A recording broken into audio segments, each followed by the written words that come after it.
What is up, everyone, and welcome to another edition of The Danny Show. I'm your host, Daniel Cody, and this is where I give commentary and reviews on all things wrestling. Thank you guys so much for joining. Let's get started on tonight's review of Friday Night Smackdown from Puerto Rico. First of all, that was an awesome drone intro into the arena. That was awesome. The LWO's entrance to WWE Smackdown tonight, along with their native language of Spanish for Puerto Rico, was great. Before I could go any further and Zelina have a chance to speak, Judgment Day, which consists of Rhea Ripley, Finn Balor, and Dominic, aka Simp19, interrupted the whole darn thing. And within native language, I need to learn a little bit more of Spanish, but in their native language, it was proven it was made to be a main event mixed tag match for tonight. We would also see Simp19, aka Dominic Mysterio, took a page out of Bad Bunny's playbook tonight with a slap and run, just like Bad Bunny did Priest at the press conference. Tonight we saw the OC and the Raiders face off in a tag match that saw Mia Yim fight Valhalla on the outside. I swear I saw that look before. Valhalla reminds me of a very familiar wrestler who looks just like that. I think she stole someone's look. Nonetheless, the OC loses. The OC defeated the Raiders tonight, and AJ Styles is back on SmackDown, which is the house that AJ Styles built. Remember his dominance in 2016, 17, and 18, as well as some main event status in 2019 as well, and 2020 a little bit. But he was one of the top stars of SmackDown, and it's going to be interesting having him back. We may even see Roman Reigns versus AJ Styles for another classic. Remember, they had an awesome match at Extreme Rules 2016. We might be able to see something like that again. Also, speaking of draftees, we have Bianca Belair, who has also been drafted to SmackDown, whereas Rhea Ripley stays on Raw.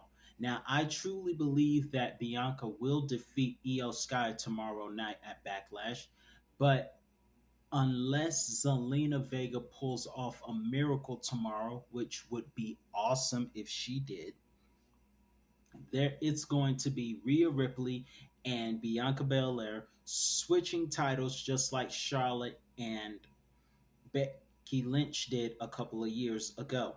However, that also means that just like those two at Survivor Series 2021, in 2023 we're going to have another good one between Bianca Belair and Rhea Ripley.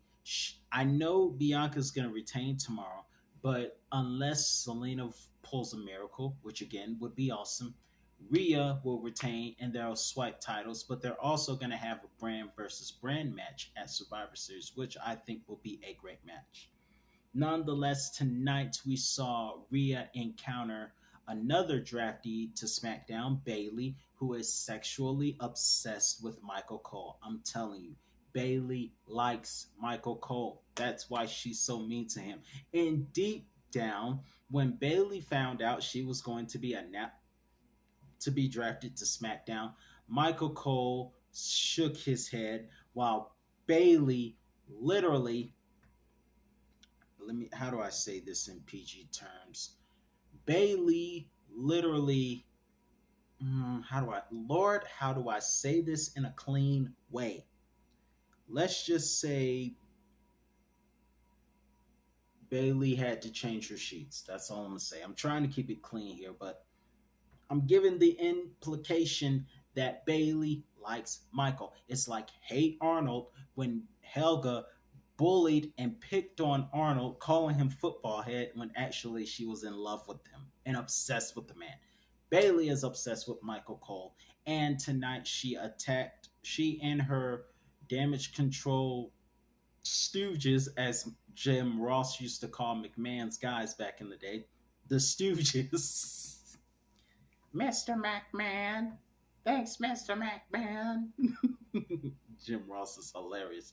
He did that on WWE 2K16 and it just destroyed me.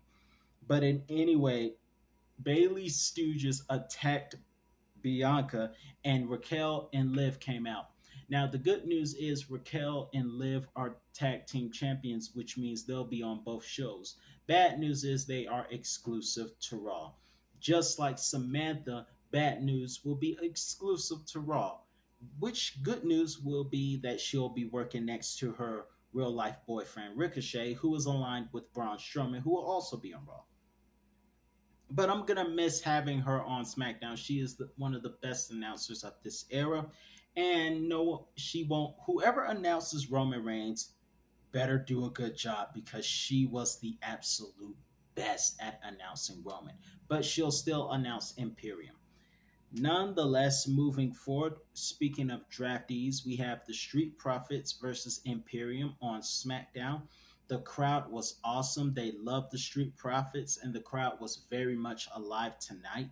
And of course, it's not often you see Vinci fly like that, but we saw it tonight.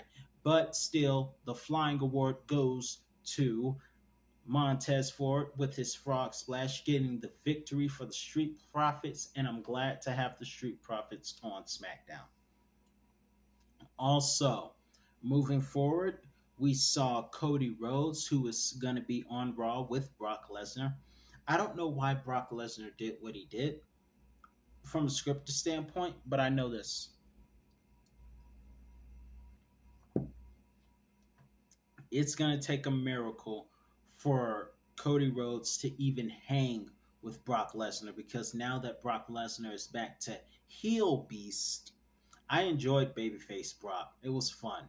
But now that he's back to heel beast incarnate, but not with Brock with Paul Heyman by his side,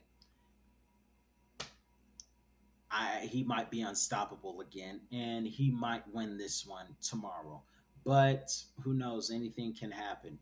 Nonetheless, it might be an interesting match to see Cody Rhodes versus Brock Lesnar. It's not going to be the main event. Obviously, Priest versus Bad Bunny will be the main event. But if it wasn't for the fact that Priest was fighting in his hometown, that match between Brock and Cody would be. But that's going to be a good one also. Those two matches will be great in my personal opinion. And Cody Rhodes had better put his fair side to fight the Beast because this is heel Brock, and heel Brock was always dangerous. Nonetheless, we have Shinsuke versus Cross. Speaking of dangerous men, Cross is going. I think Cross is staying on SmackDown, but Shinsuke is going to Raw. And congratulations, Pat McAfee, who celebrated a birthday earlier this week along with The Rock. They Pat McAfee would have been dancing all over the chairs if he was there tonight. But nonetheless, a great match that Shinsuke won on his last match on Friday Night SmackDown, and he will be heading to Raw. Cross will be staying on SmackDown with Scarlett. Let's see what happens from there. Nonetheless, in our main event tonight, mixed tag match between Vega and Ray of the LWO versus Simp19 and Rhea Ripley. First off, I didn't know if I would ever see the day that Rey Mysterio and Zelina Vega would team up, because if you follow any WWE wrestling platforms and interviews, you know that there are two people outside of Malachi Black that Zelina Vega loves. Aaliyah, God rest her soul, and Rey Mysterio. Rey Mysterio was her idol, just like Eddie Guerrero was Sasha Banks or Mercedes Moné's idol. Nonetheless, and it's not often that you get to have a tag team match with your hero, but tonight, that gives me a good fantasy idea. Now I got a fantasy idea. Mercedes Moné and Eddie Guerrero versus Zelina Vega and Rey Mysterio. That would have been good. Who do you think would have won that one? Nonetheless, moving forward, the match was pretty good in our main event tonight. We saw Rey Mysterio throw 8 punches, or ocho, which is Chris Jericho's favorite number, on Dominic Mysterio while on his shoulders. Uno, dos, tres, cuatro, cinco, seis, siete, ocho. As the fans count in Spanish in Puerto Rico, just like they did at New Year's resolution. And if you haven't seen it, be sure to check out the review that I did on New Year's resolution 2005 with the awesome elimination chamber match, which will be dismembered professionally because of one superstar being in it, unfortunately, and because of something that happened in 2007, which was horrifying, I'm not gonna lie. But you know how you always hear one bad choice will mess up a lot of things. One bad choice, and now everyone wants to erase your memory because of one bad decision. Watch your choices, ladies and gentlemen. All it takes is one bad one. But in any event, we had Puerto Rico in that same building hosted New Year's resolution, and they hosted tonight as well, and tomorrow at Backlash. But tonight we saw Rey Mysterio go for the perfect ocho, which is Chris Jericho's number. Speaking of Chris Jericho got exactly what he deserved on Wednesday when he got tackled through the screen. And if you've been watching wrestling like I have for a long time, you know that Chris Jericho should be used to being speared through screen stages. He should be used to that by now. It happened right here in '01. But in any event, going back to WWE, Perfect Ocho by Rey Mysterio, Eddie Guerrero had. I have to say that Dominic does have the Eddie Guerrero look almost perfectly. He looks. I call him Simp 19 because he's villain, and I gotta make fun of the villains. But he looks almost like Uncle Eddie. He looks just like Eddie with the mullet, with that mullet hair. But tonight he tried to pull off and channel that inner Eddie Guerrero, but he got rolled up and defeated. The Judgment Day comes out. I didn't know Priest was there, but he showed up. Bad Bunny comes out. The fans went crazy. That was one of the loudest things I've ever seen in the modern era since Sami Zayn hitting Roman Reigns in the back with a steel chair. Now, we live in a time where pops are not regular because back in Ruthless Aggression and Attitude, pops were normal. I remember I watched earlier today, there is a channel called One of the Millions that did an upload of a segment where Mick Foley announced that there would be a Hell in a Cell Armageddon match. Undertaker got an ovation, The Rock got an ovation, and Stone Cold got a pop. Pops were normal back in the day. They're not as normal as they are now, but that was definitely a good ovation that Bad Bunny received as he came out.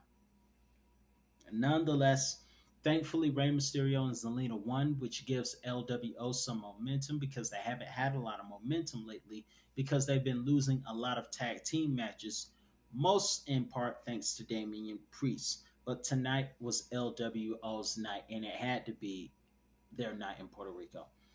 Nonetheless, Bad Bunny was there, and I love that jacket that he had, the WWF Attitude jacket, back when pops were a weekly thing and not a special thing, as everyone likes to say.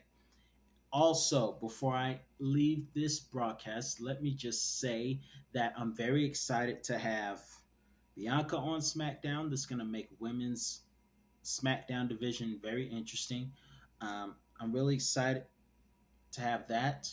Um, the I knew that the Pretty Deadly guys were going somewhere when they got sent up the river. I'm glad to have Lashley on SmackDown. The United States Championship with Austin Theory is going to be on SmackDown if he gets past Bronson Reed and Bobby Lashley tomorrow. And I'm also excited to see what happens next. Also, I really miss Bray Wyatt. I hope he comes back and stays on SmackDown, but hope all is well with him. But nonetheless, I'm really excited to see what the future holds with the draft. I'm gonna miss having Samantha announce everyone on SmackDown, but nonetheless, the future is going to be very interesting, and I'm looking forward to seeing what happens next. Let me know in the comments what you thought about tonight's episode of Friday Night SmackDown, as well as this review. If you enjoyed this, be sure to like, comment, and subscribe.